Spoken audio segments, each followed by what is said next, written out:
Welcome back to all of the listeners, and it is another episode of Medshield Movement Connect show. And you can hear already we're not at our usual venue because we're at the house of the great Tendai beast Mtawarira. And I'm actually sitting with what looks like a very oversized dog. So clearly he trains with this dog because it's thick. We're going to be breaking down everything that makes him who he is, all the stuff that he's doing as he's transitioned from rugby, and hopefully we'll get this little guy to sit on my lap because I haven't done like legs and calves, so I need to get my raises in. Stay tuned. Get ready to know what you don't know about being body brilliant. This is the Medshield Movement Connect show, where we connect the dots between fitness, health, wellness, nutrition, and of course you. Hosted by me, Dr. Fez Mkize, and a special guest that we have every month, sharing knowledge, insights, and groundbreaking tips on how to get fitter, be stronger, and live healthier. Turn up the volume and listen close. Today you amplify. It's the Medshield Movement Connect show. Let's go. The beast, the man himself. Sir, thank you so much for having me. I'm so happy that you're on the show. How are you feeling today? No, I'm feeling great. Thanks for having me. Looking forward to a good chat. I mean, we're going to delve into who you are and kind of the things you've done, not just within the sport of rugby, but outside of that. But I always like to ask athletes, was it that you were built for the sport? Or was it that you actually really fell in love with it and you wanted to pursue it? Because sometimes people are structurally kind of just set up for certain sports. Really tall guys can play basketball. Really quick guys might be able to play soccer and football. So in your case, what was it? The love? No, it was definitely the vote, man. So I think at a young age, I pretty much discovered that I was very strong and I was much bigger than the rest of my peers at school. And I was quite aggressive as well by nature. Yeah. So I needed an outlet, to kind of, expand with the energy, and rugby was that for me. Yeah. I love how you're quite aggressive, but you are almost known. I mean, we have the moniker, the beast, but you're a very calm individual when we're around you. Unless, if we're on a field, would you be a lot more intense? Yep, it's like the Superman effect, man. When you take off that suit, and then you put on your Superman suit, then you're ready for war. That was it for me. When I'm off the field, I'm a gentle giant by nature. I love my family time, and I love spending time with people, engaging, taking pictures, signing autographs. But when I get on the field, it's like a light switch, man. It's beast mode time. I actually know this because we were, before we started rolling, trying some basketball out. I did win, but you were a bit competitive. There was a bit of intensity there. And I love the fact that you do admit that you are a competitive person. But competitiveness isn't going to be the only thing you need to be the most capped prop. What was it in your career that allowed you to have that longevity? Especially in a time where now we talk about longevity as a commonplace thing. You do certain mobility work and stretching, but not so long ago, that wasn't something that was at the fore of people's minds, and you were right at the front, clanging and banging. So what did you used to do to continue on being at the top of your game? I think for me it was the Kaizen mentality. I'm sure you're familiar with it, continuously improving every single season. Because the fact of the matter is that, when you play rugby in South Africa, there's always competition. There's somebody that's trying to take your spot. So I quickly realized that in my younger years. And I started working towards, improving every single season, to always stay ahead of the competition, stay ahead of the opposition. And it was quite tough because I had to make more sacrifices than, people around me.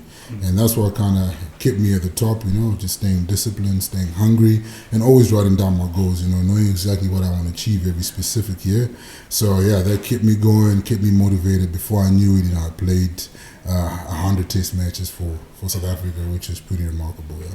And then not only is that remarkable, you're also a champion. That 100 isn't without its successes, but the crowning kind of success is there. How was that feeling, knowing that you've not only put on a resume that's going to make you a Hall of Famer, the greatest to ever do it, arguably, but to then crown that off with bringing the cup home? What was that feeling like? That was unbelievable, man. I dreamt about that moment for so long. So for it to happen the way it did, it was unbelievable. I can't even put it into words, man. I remember standing on that podium, gazing at that gold medal and just kind of, reflecting on the journey it took to get there, man. It was just Yeah, humbling, man, because I went through some really tough times. The times when I thought I should stop playing rugby, I should retire, and head off and do something else. But I kept on, being faithful. So it was a reward of all the hard work, the blood, the sweat, the tears, everything, engraved in gold, man. So it was unbelievable. And I love that you say all of that, because that is kind of that winning mindset that was there. And to be honest with you, if we were talking about just your rugby career, we could sit here for hours on end.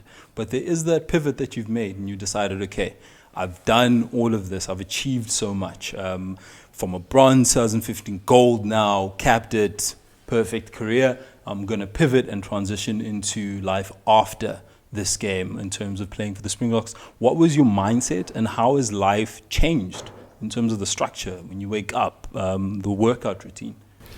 Yeah, and I think it's something I prepared for so long, because I knew that I wasn't going to play rugby forever. When did you make that? I was like, when did you know? Because I feel like people tell you something, but they already knew probably way in advance that they was going to. So before you went into the World Cup, were you like already, okay, yeah, this is it? Okay. I knew. So I got involved in a security business about 10 years ago, Fidelity Services Group, and that's the biggest security provider in South Africa. So I invested in the company a few years ago.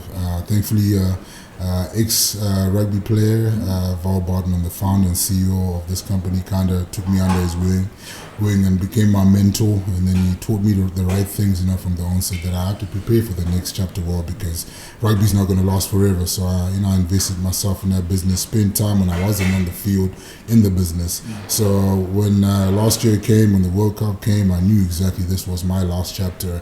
So I wanted to make it my finest chapter, and then obviously sign off on the highest of highs here.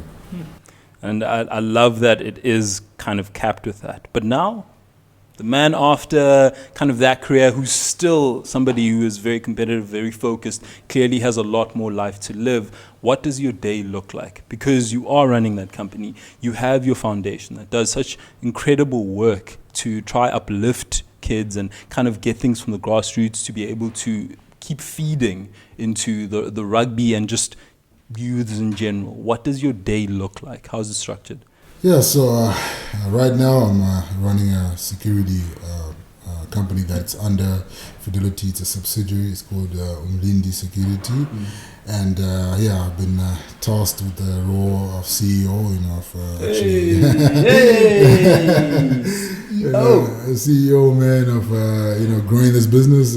Titles are, they're just titles, man. It's a title, World Cup champion. It's title. What's the difference? Man, I still got to do the work, got to follow after that, So the thing is, for me, right now is trying to, grow this business. So I'm constantly meeting with people outside the office. I've got, potential clients that I'm, having coffee with, and I'm usually using my network, as the basis for that. Trying to, work with corporates that I worked with in the past, like Unilever, like FMB, MTN. So I'm always constantly meeting with some of those, good partners that I created over, my rugby career. And after that, it's probably focusing on the foundation work. So I started this foundation a few months back, and it was a long life dream of mine, the Bees Foundation. And it's basically, to empower the next generation, through the platforms of sport, education, and life skills development. Yeah, so it's a big vision that I got there, that I want to actually not just make a South African or Zimbabwean thing. I want it to be a Pan-African kind of approach, where I reach out across the whole continent, youth across the continent, and just provide opportunities for our youth to succeed and become future African leaders. So that's my vision through my foundation. So it's quite busy. And then after hours, man, I'm working on my MBA because I'm starting towards my MBA with Henley Business School. So life is pretty busy for me, man. So I feel like that day, just from what you've described, feels like it's quite full.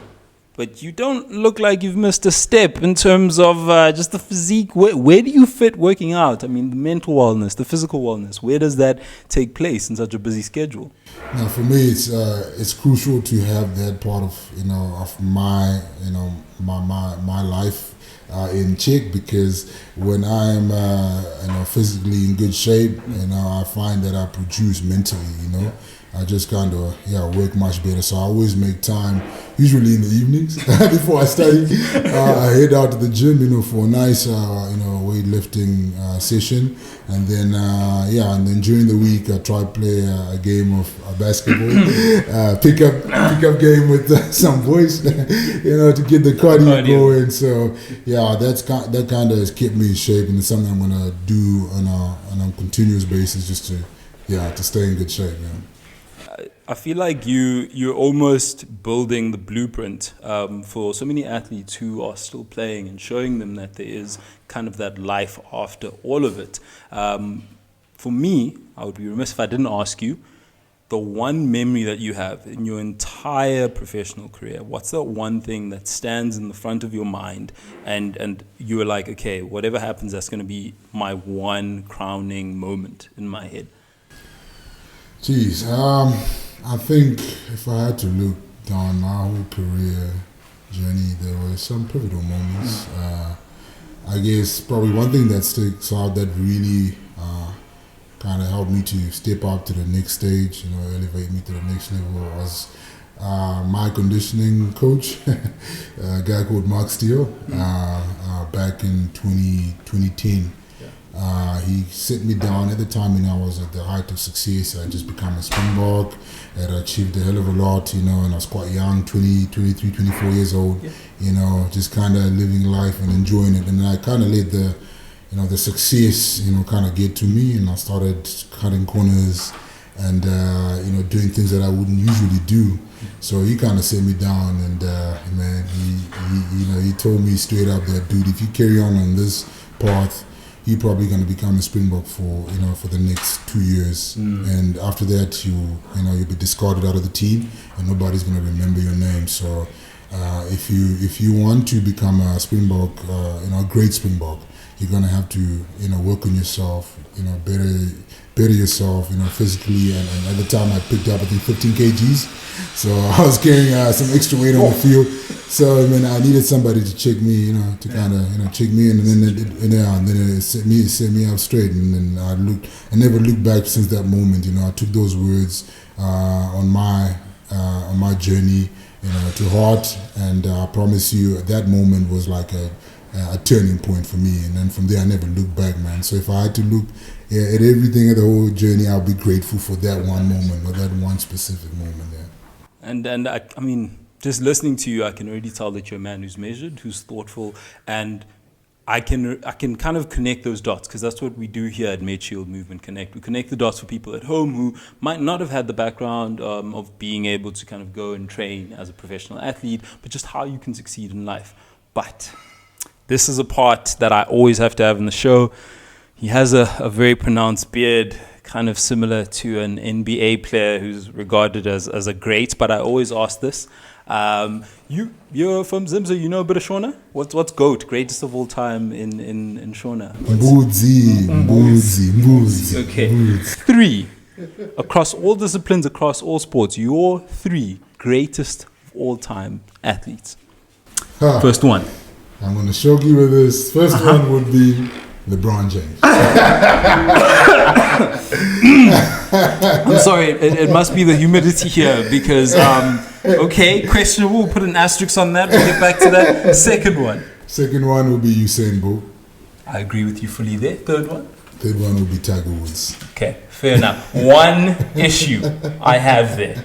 Why LeBron James? I know you play basketball. I mean, have you never heard of a guy called Michael Jordan?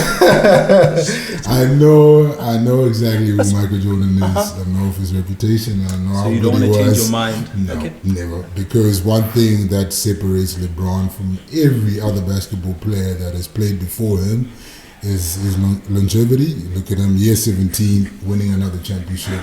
Nobody's ever done that before. And when you also look on how he is quite, outspoken about social issues, he's always out there kind of putting himself in the firing line, because he wants to, help the community, progress. And he's all about the people at the end of the day. It's bigger than just basketball. And you look at I Promise School, the school he started now. All those things that just kind of separate him from the rest, because I just think he's more of an icon than just a basketball player. That's why I love him so much. Fair enough. I feel like we even have our wonderful dog here agreeing with you. But it's fine. I will take LeBron James because he is actually not too bad in terms of an athlete. Michael Jordan is still my number one, and I'll take him all day, every day. Tiger Woods being number 2 and Usain Bolt. So we kind of agree. I mean, LeBron's okay. Top 2 greatest of all time. Tendai, thank you so much for sitting with us today. You are honestly one of the most socially conscious athletes that we've ever had. You still give back even during this time. It seems like you're just going from strength to strength. We will discuss this LeBron thing. We will connect the dots for him because clearly he's not seeing the greatness of Michael Jordan. But everyone at home, thank you so much for listening. It's been another Medshield Movement Connect show with the one, the only, the Beast. And of course, me, Dr. Fairs. I'll catch you next time. And anybody who bumps into Beast, just ask him who the greatest is after this. He'll be corrected. It's okay.